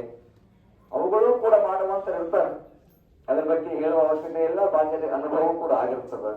ಇಂಥವು ಬಂದಾಗ ವಿಘ್ನಗಳನ್ನ ಬರಬಾರದು ಅಂತ ಯಾರೋ ಕೇಳ್ಬೋದಾದ್ರೆ ಎಂತ ವಿಘ್ನವನ್ನ ಬಂದರೂ ಕೂಡ ಮೆಟ್ಟಿ ನಿಲ್ಲುವ ಶಕ್ತಿಯನ್ನ ಕೊಡುವ ದೇವರೇ ಅಂತ ಕೇಳ್ಕೊಳ್ಳಿ ಅಂತ. ಯಾಕಂದ್ರೆ ವಿಘ್ನಗಳು ಬರುವುದು ಸಾಮಾನ್ಯ, ಬರಬೇಡಾದ್ರೂ ಬಂದೇ ಬರ್ತದೆ. ಅವುಗಳನ್ನ ಮೆಟ್ಟಿನಲ್ಲಿ ನಿಲ್ತೀನಿ ಅಂತ ಕೇಳಬೇಕೆ ಹೊರತಾಗಿ ವಿಘ್ನಗಳು ಬೇಡ ಅಂತ ಹೇಳುವುದು ಬೇಡ. ಆ ನಿಟ್ಟಿನಲ್ಲಿ ನಾವೆಲ್ಲರೂ ಕೂಡ ಸಮಾನರು, ಒಂದೇ ಅನ್ನೋದು, ಎಲ್ಲರೂ ಒಂದೇ ಭಗವಂತನ ಮಕ್ಕಳು. ಏಕಂ ಸತ್ಪತ್ತ ಬಹುಧಾ ವದಂತೆ ಏಕಮಂತ್ರಗಳು, ಒಂದೇ ಒಂದು ವಸ್ತು ಭಕ್ತರಾರು ವಿವಿಧ ರೀತಿಯಲ್ಲಿ ವರ್ಣನೆ ಮಾಡ್ತಾರೆ. ಯಾರ್ಯಾರು ಹೇಳ್ಬಹುದು, ಅಲ್ಲ ಅಂತ ಹೇಳ್ಬಹುದು, ಯೇಸು ಅಂತ ಹೇಳ್ಬಹುದು, ವಿಷ್ಣು ಅಂತ ಹೇಳ್ಬಹುದು, ಏನ್ ಬೇಕಾದ್ರೂ ಸತ್ ಏಕಂ ಸತ್. ಯಾವುದು ಸತ್? ಭಗವಂತ ಒಬ್ಬನೇ. ಭಕ್ತರ ಭಕ್ತಿಯ ಇದ್ದ ಅವನು ಭಿನ್ನನಾಗಿದ್ದಾನೆ ಹೊರತಾಗಿ ಭಗವಂತನಲ್ಲಿ ಭಿನ್ನತೆ ಇಲ್ಲ ಅನ್ನುವಂಥದ್ದು ನೆನಪಿರಬೇಕು. ಭಗವಂತನಲ್ಲಿ ಭೇದವಿಲ್ಲ. ಅವನು ಅಲ್ಲ ಅಂತಾರ ಕರೆಯಲಿ, ಮುಲ್ಲಾ ಅಂತಾರ ಕರೆಯಲಿ, ಶಿವ ಅಂತಾದ್ರೂ ಕರೀರಿ, ವಿಷ್ಣು ಅಂತಾದ್ರೂ ಕರೆಯಿರಿ, ಯೇಸು ಅಂತಾದ್ರೂ ಕರೆಯಿರಿ, ನೀ ಇನ್ನೇನಾದರೂ ಕರೆಯಿರಿ, ಅವನ ದೇವನೊಬ್ಬ, ನಾಮ ಹಲವು, ಪರಾಮರಿಗೆ ಗಂಟನೊಬ್ಬ ಅಂತ ಎಂದ್ರೆ ಋಗ್ವೇದದಲ್ಲೇ ಇದು ವಾಕ್ಯವನ್ನು ಹೇಳಿದರೆ ಅದನ್ನ ರಸವನ್ನ ಕೂಡ ಹೇಳಿದ್ದಾರೆ ಅಲ್ವಾ? ಹಾಗಾಗಿ ನಾವು ಭೇದವನ್ನೆನೆಸಬಾರದು, ನಾವೆಲ್ಲರೂ ಒಬ್ಬ ಭಗವಂತನ ಮಕ್ಕಳು. ಅಥರ್ವವೇದದಲ್ಲಿ ಪುತ್ರೋಹಂ ಪೃಥಿವ್ಯಾ, ನಾವು ಯಾರ ಮಕ್ಕಳು? ಪೃಥಿವಿಯ ಮಗ. ಯಾವುದೋ ಒಂದು ಗ್ರಾಮ ಹೇಳಿಲ್ಲ ಅವರು, ಯಾವುದೋ ಒಂದು ಜಿಲ್ಲೆ ಹೇಳಿಲ್ಲ, ಯಾವುದೋ ಒಂದು ರಾಜ್ಯವನ್ನ ಹೇಳಿಲ್ಲ, ಯಾವುದೋ ಒಂದು ದೇಶವನ್ನು ಹೇಳಿಲ್ಲ, ನಾವು ಏಷ್ಯಾ ಖಂಡ ಇತ್ಯಾದಿಗಳ ಖಂಡವನ್ನ ಹೇಳಿಲ್ಲ. ಪುತ್ರೋಹಂ ಪೃಥಿವ್ಯಾ, ಅದನ್ನ ಯಾರ ಮಕ್ಕಳು? ಪೃಥ್ವಿ ತಾಯಿಯ ಮಕ್ಕಳು ಅಂತ ಹೇಳಿದರೆ ವಿಷಯವನ್ನು ನಾವು ಅರ್ಥ ಮಾಡಿಕೊಳ್ಳಿ. ನಾವು ಎಲ್ಲರೂ ಪೃಥ್ವಿಯ ಮಕ್ಕಳು, ಪೃಥ್ವಿ ತಾಯಿಯ ಮಕ್ಕಳು. ಪೃಥ್ವಿ ಇಲ್ಲ ಅಂದ್ರೆ ಇವತ್ತು ಒಂದು ವೇಳೆ ಮಳೆ ಬರ್ಲಿಲ್ಲ ಅಂದ್ರೆ, ಬೆಳೆ ಬೆಳೆದ ರೈತ ಬೆಳೆ ಬೆಳೆಯಲಿಲ್ಲ ಅಂದ್ರೆ ಯಾರಾದ್ರೂ ಸಾಧ್ಯ ಉಂಟಾ? ಒಂದು ಯೋಚನೆ ಮಾಡಿ. ಯಾವ ಪ್ರಾಣಿಗಳು ಮಳೆ ಬರಲಿಲ್ಲ, ಆ ಎಲ್ಲ ಮಳೆ ಬೆಳೆಯಿಂದ ನಮ್ಮನ್ನ ಸಂರಕ್ಷಿಸಿದ್ರೆ ಯಾರು ಅಲ್ಲ, ಆ ಪೃಥ್ವಿ ಮಾತೆ ಅನ್ನುವಂಥದ್ದು. ಹಾಗಾಗಿ ಪರಿಸರ ಸಂರಕ್ಷಣೆಯೂ ಕೂಡ ಅತ್ಯಗತ್ಯತೆ ಇದೆ. ದುರ್ಗುಣಗಳಿಗೆ ಬಲಿಯಾಗಬಾರದು. ನಮ್ಮ ಸದ್ಭಕ್ತರು ಯಾರೇ ಆದರೂ ಕೂಡ ಇಲ್ಲಿ ಜಾತಿ ಮತ ಪಂಥಗಳ ಭೇದ ಅಲ್ಲ. ಇಲ್ಲಿ ಯಾರಾದ್ರೆ ನಾವು ಈ ಜಾತಿ ಬೇರೆ ಆ ಜಾತಿ ಬೇರೆ ಅನ್ನುವಂಥದ್ದು ಯಾವತ್ತೂ ಕೂಡ ನಮ್ಮ ಭಾವನೆ ಇಲ್ಲ. ಯಾಕಂದ್ರೆ ಎಲ್ಲರೂ ಒಂದೇ. ಯಾವ ಬಸವಾದಿ ಪ್ರಮಥನ ಉದ್ದೇಶವಾಗಿತ್ತೋ ಅದೇ ಉದ್ದೇಶದಿಂದ ಪಾದಯಾತ್ರೆ ನಾವು ಅನುಷ್ಠಾನ ಮಾಡುವಂಥದ್ದು ಪಾದಯಾತ್ರೆಯ ಉದ್ದೇಶ. ಹಾಗಾಗಿ ನಾವು ಎಲ್ಲಿಗೆ ಬಂದೀವಿ, ನೀವು ಇಲ್ಲೆಲ್ಲ ಇದ್ದೀರಿ, ನಾವೇನು ಕೇಳ್ತೀವಿ, ಭಿಕ್ಷೆ ಕೊಡಕ್ ಸಿದ್ಧರಿದ್ದೀರಾ? ಎಷ್ಟು ಜನ ಕೊಡಾಕಿದ್ರೆ ಅಷ್ಟು ಜನ ಮಾತ್ರ ಚಪ್ಪಾಳೆ. ಸಂಖ್ಯೆ ಕಡಿಮೆ, ಯಾಕೆ ಇನ್ನೂ ಭಯ ಪಡ್ತಾ ಇದ್ದಾರೆ ಕೆಲವು. ದಯಪಟ್ರಿ ಅಂದ್ರೆ ಮುಂದಿನ ಸಮಾಜ ಅಥವಾ ಮುಂದಿನ ಪೀಳಿಗೆ ಉಳಿಸುವುದು ಬಹಳ ಕಷ್ಟ ಆಗ್ತದೆ, ಪ್ರಕೃತಿಯನ್ನು ಉಳಿಸುವುದು ಬಹಳ ಕಷ್ಟ ಆಗ್ತದೆ. ನೋಡಿ, ಪರಿಸರ ಸಂರಕ್ಷಣೆ ಆಗೋದಿಲ್ಲ ಅನ್ನುವ ಕಾರಣದಿಂದ ನಮಗೆ ಮಹದಾಯಿ ಯೋಜನೆಗೆ ಅವಕಾಶ ಕೊಡ್ತಾ ಇಲ್ಲ. ಇದು ಅದೇ ಪ್ರಶ್ನೆ ಕೇಳಿ. ಯಾಕಂದ್ರೆ ಮಹದಾಯಿ ಯೋಜನೆಯಿಂದ ಪರಿಸರ ಕೆಡುವುದಿಲ್ಲ, ದುಶ್ಚಟಗಳಿಂದ ಪರಿಸರ ಕೆಡುತ್ತದೆ ಹೊರತಾಗಿ ಮಹದಾಯಿ ಯೋಜನೆಯನ್ನ ನಿರ್ಮಾಣ ಆದರೆ ಯಾವುದೇ ಕಾರಣಕ್ಕೂ ಪರಿಸರಕ್ಕೆ ಅನಾಹುತ ಆಗುವುದಿಲ್ಲ. ಅದು ರಾಜ್ಯ ಸರ್ಕಾರವಾಗಿರಬಹುದು ಅಥವಾ ಕೇಂದ್ರ ಸರ್ಕಾರವಾಗಿರಬಹುದು, ಅದರಿಂದ ಆಗೋದಿಲ್ಲ. ಯಾವ ಪ್ರಾಣಿಗಳಿಗೂ ಕೂಡ ಅದರಿಂದ ಆಗೋದಿಲ್ಲ. ಆದರೆ ಪರಿಸರ ಸಂರಕ್ಷಣೆ ಆಗೋದಿಲ್ಲ ಅನ್ನುವಂಥದ್ದು ಕೇವಲ ಕಟ್ಟು ಕಡೆಯೇ ಹೊರತಾಗಿ ನಾವು ಹಾಕಿ ಹೊಗಳುವಂತ ಏನು ನೋಡ್ತೀವಿ. ನಾವು ಸಾಮಾನ್ಯವಾಗಿ ಎಲ್ಲ ಮನೆ ಗುಟ್ಟಕ್ಕೆ ಹೋದಾಗ ಕೆಂಪು ಬಣ್ಣ ಹಚ್ಚೋ ಅವಶ್ಯಕತೆ ಇಲ್ಲದೆ ಎಲ್ಲ ಕೆಂಪಗಾಗಿರ್ತದೆ. ಅದರಿಂದ ಒಳ್ಳೇದು. ಅದು ಅರಿಶಿನ ಬಣ್ಣ, ಅದು ಒಳ್ಳೇದು. ಬಂಡಾರದಿಂದ ಅಲ್ಲ, ಬ್ಯಾಗ್ ಹಾಕತ್ತಲ್ಲ. ನಮ್ ಸಾಕಾರ ಬರ್ತಿದ್ರು ಹಾಕೊಂಡು ಉಗುಳ್ತಿರಲ್ಲ, ಅಂತಾದ್ದರಿಂದ ಗುಟ್ಟಗಾತಿರ್ತೀರಲ್ಲ, ಅದು ಉಗುಳ್ತಿರಲ್ಲ, ಸಿಗರೇಟ್ ಸೇರ್ತಿರಲ್ಲ, ಅದರಿಂದ ಪರಿಸರ ಹಾಳಾಗುತ್ತದೆ ಹೊರತಾಗಿ ಮಹದಾಯಿ ಯೋಜನೆ ಜಾರಿಗೊಳಿಸುವುದರಿಂದ ಪರಿಸರ ಹಾಳಾಗುವುದರಿಂದ ಪರಿಸರ ಸಂರಕ್ಷಣೆ ಆಗ್ತದೆ ಅನ್ನುವಂಥದ್ದು ಸರ್ಕಾರದವರು ತಿಳ್ಕೋಬೇಕು. ರೈತರು ಓದ್ತಾರೆ, ಎಲ್ಲರಿಗೂ ನೀರಿನ ವ್ಯವಸ್ಥೆ ಆಗುತ್ತದೆ. ಹಾಗಾಗಿ ಯಾರೋ ಪರಿಸರವಾದಿಗಳು ಸಂಬಂಧವಿಲ್ಲದೆ ಇರುವಂತಹ ಕೆಲಸದಿಂದ, ಯಾಕಂದ್ರೆ ನಮ್ಮ ಕೆಲವು ಗ್ರಂಥಗಳಲ್ಲಿ ಉಲ್ಲೇಖ ಆಗಿದೆ ಪರಿಸರ ಸಂರಕ್ಷಣೆ ಆಗಬೇಕು ಅಂದ್ರೆ. ಯಾಕಂದ್ರೆ ಒಂದು ಮನೆ ಕಟ್ಟಬೇಕಾದ್ರೆ ಮರಗಳು ಬೇಕಾಗಿತ್ತು, ಆದ್ರೆ ಮರಗಳನ್ನ ತಗೋಬೇಡಿ ಅಂತ ಹೇಳಿಲ್ಲ ಅವರು. ನೀವು ಯಾವ ಮರಗಳನ್ನ ತೆಗೆದುಕೊಳ್ಳುತ್ತೀರೋ ಆ ಮರಕ್ಕೆ ಮೊದಲು ಹೋಗಿ ಆಹ್ವಾನವನ್ನು ನೀಡಬೇಕು. ಯಾವ ಉದ್ದೇಶವಾಗಿ ನಾವು ಸ್ವೀಕಾರ ಮಾಡ್ತಾ ಇದ್ದೇನೆ, ಹಾಗಾಗಿ ಆ ಒಂದು ಮರ ತೆಗೆದುಕೊಂಡ್ರೆ 2 ಮರಗಳು ಹಚ್ಚಬೇಕು ಅನ್ನುವಂತಹ ನಿಯಮ ನಮ್ಮ ಆಯುರ್ವೇದ ಶಾಸ್ತ್ರಕಾರರು ಹೇಳಿದ್ದಾರೆ. ಮರವನ್ನ ತಗೋಬೇಡಿ ಅಂತ ಹೇಳೇ ಇಲ್ಲ, ಯಾಕಂದ್ರೆ ಮರ ಅಗತ್ಯ ಬೇಕೇ ಆಗುತ್ತದೆ. ಆದರೆ ಒಂದು ಮರವನ್ನ ಸ್ವೀಕಾರ ಮಾಡಿ 2 ಮರ ನೀವು ಮತ್ತೆ ಹಚ್ಚಬೇಕು ಯಾವುದೋ ಒಂದು ಜಾಗದಲ್ಲಿ. ಅದು ಶಾಸ್ತ್ರ ನಿಯಮ. ಹಾಗಂತ ಮರವೇ ಬೇಡ ಅಂತಲ್ಲ, ಅಲ್ಲಿ ಏನಾದರೂ ಆಗ್ತದೆ, ಅದಕ್ಕೆ ಪರಿಹಾರ ಇದ್ದೇ ಇರ್ತದೆ. ಆ ನಿಟ್ಟಿನಲ್ಲಿ ಯಾಕಂದ್ರೆ ಎಲ್ಲ ಬಹುಶಃ ವಿಜ್ಞಾನಕ್ಕೆ ಸವಾಲು ಆ ಸವಾಲು ಅಂತ ಹೇಳಿದ್ರೆ ನಾವು ಯಾವುದೇ ವಿಜ್ಞಾನ ಸವಾಲು ಹಾಕಕ್ಕೆ ಹೋಗಲ್ಲ. ನಮ್ಮ ಅನುಷ್ಠಾನ ವಿಜ್ಞಾನಕ್ಕೆ ಸವಾಲು ಹಾಕುವ ಅನುಷ್ಠಾನವಲ್ಲ.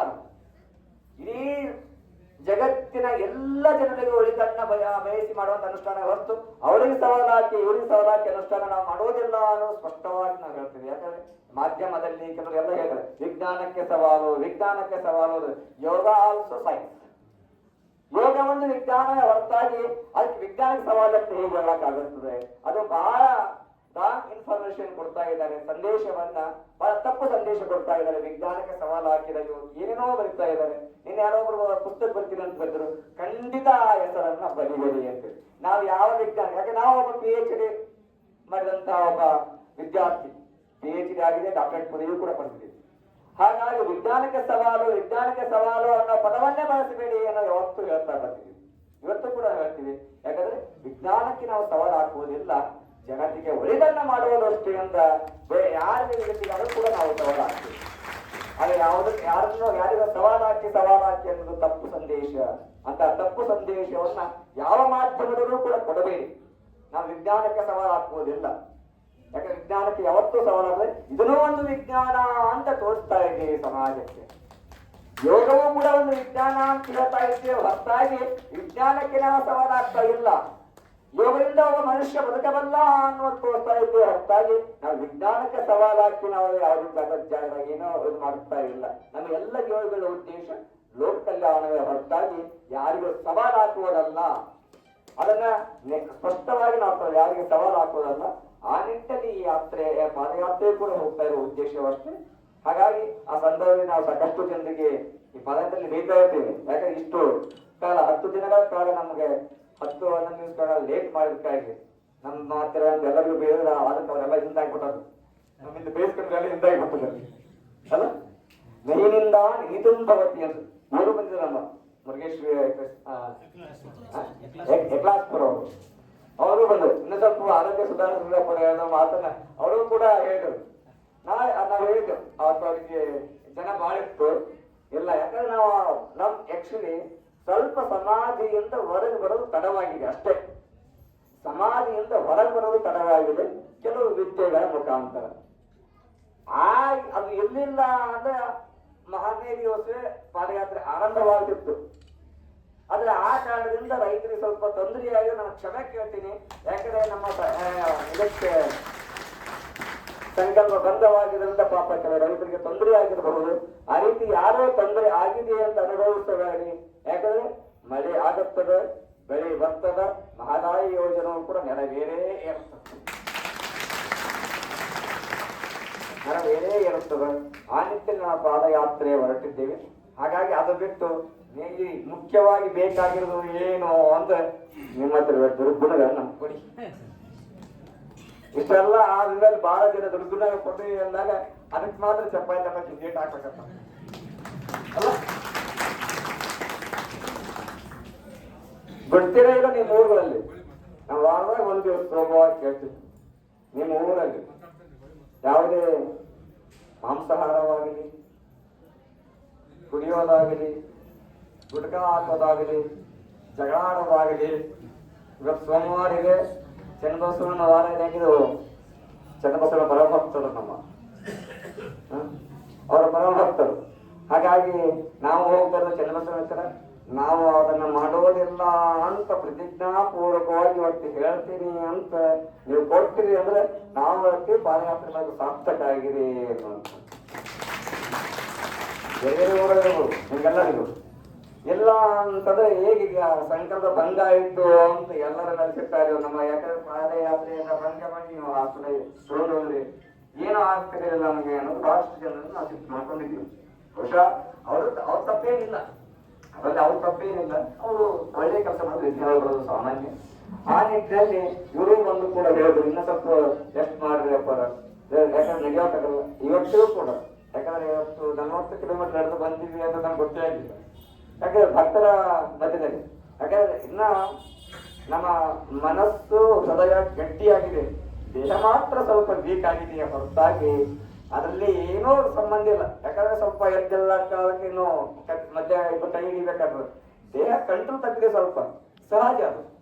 ಅದನ್ನ ಯಾಕಂದ್ರೆ ದುಶ್ಚಟಗಳಿಗೆ ಬಲಿಯಾದಂತ ವ್ಯಕ್ತಿ ಕಂಟ್ರೋಲ್ ತಪ್ತಾನಲ್ಲ, ಅದನ್ನು ತೋರಿಸ್ಬೇಕಾಗಿ ಇವತ್ತು ದೇಹ ಕಂಟ್ರೋಲ್ ತಪ್ಪಿದೆ ನಮ್ದು ಅಲ್ಲ. ಇದು ಯಾಕಾಗಿದೆ ಅಂದ್ರೆ ಈ ದೇಹ ನಮ್ಮಿಂದ ಕಂಟ್ರೋಲ್ ತಪ್ಪಿದೆ ಅಂತಂದ್ರೆ ದುಶ್ಚಟಗಳಿಗೆ ಬಲಿಯಾದಂತ ವ್ಯಕ್ತಿ ಕೂಡ ಕಂಟ್ರೋಲ್ ತಪ್ತಾನೆ. ಆ ಕಂಟ್ರೋಲ್ ತಪ್ಪಬೇಕಾದಾಗ ಇಬ್ಬರು ಅಕ್ಕಪಕ್ಕ ಬೇಕಾಗ್ತದೆ.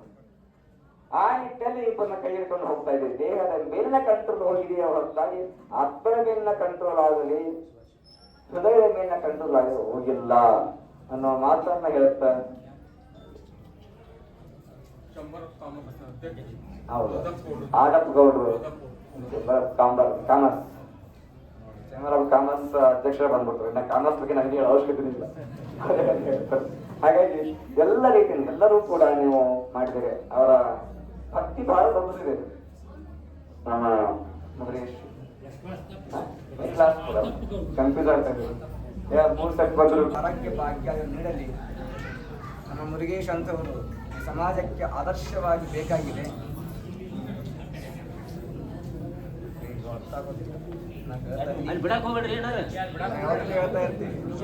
ಯಾಕಂದ್ರೆ ಮಾತನಾಡುವಾಗ ಮಧ್ಯೆ ಬರಲೇಬಾರದು ಅನ್ನುವಂಥದ್ದು ಶಾಸ್ತ್ರ ನಿಯಮ.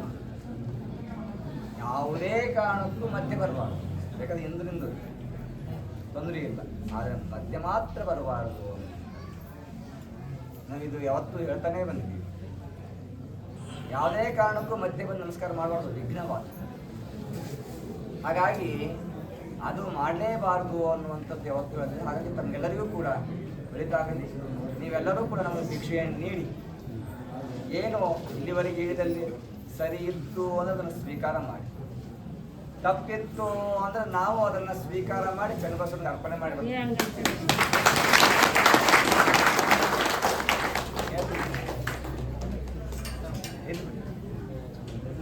ಚನ್ನಬಸವನಿಗೆ ನಮಸ್ಕಾರ ಮಾಡಿ ಹೇಳ್ತೀವಿ. ನಮ್ದು ಏನೇ ತಪ್ಪಾಗಿತ್ತು, ಯಾಕಂದರೆ ಇಷ್ಟು ವಿಘ್ನಗಳು ಬಂದವ ನಮಗೇನೋ ತಪ್ಪಾಗಿರ್ಬೋದು, ಆಗಿಲ್ಲ ಅಂತ ನಾವು ಹೇಳೋಕ್ಕಾಗೋದಿಲ್ಲ.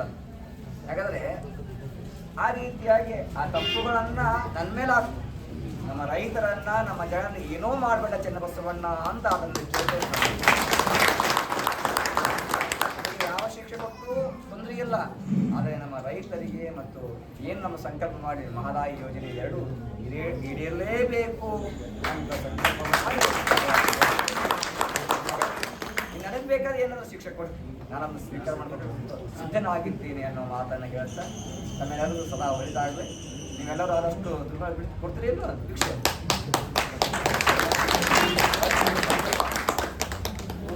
ನಿಜವಾಗಿ ಬಿಟ್ಟು ಕೊಡ್ತೀವಿ ಅನ್ನೋದು ಮಾತ್ರ ಚಪ್ಪಾಳೆ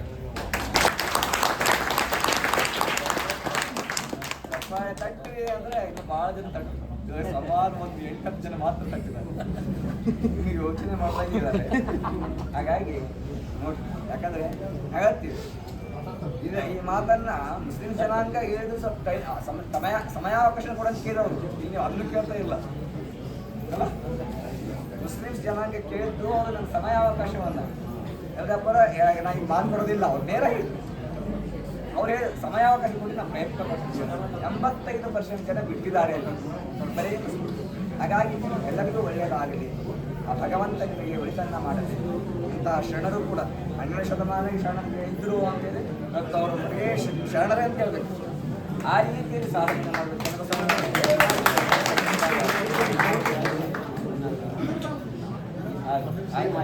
ಶರಣರ ಆಗಿದ್ದಾರೆ. ಆ ರೀತಿ ಎಲ್ಲರಿಗೂ ಒಳಿತಾಗಲಿ ಅನ್ನೋದು ನಮ್ಮ 2 ಮಾತುಗಳನ್ನ ಉಳಿನ ಪಾಲಕ್ಕೆ ವಿರಾಮ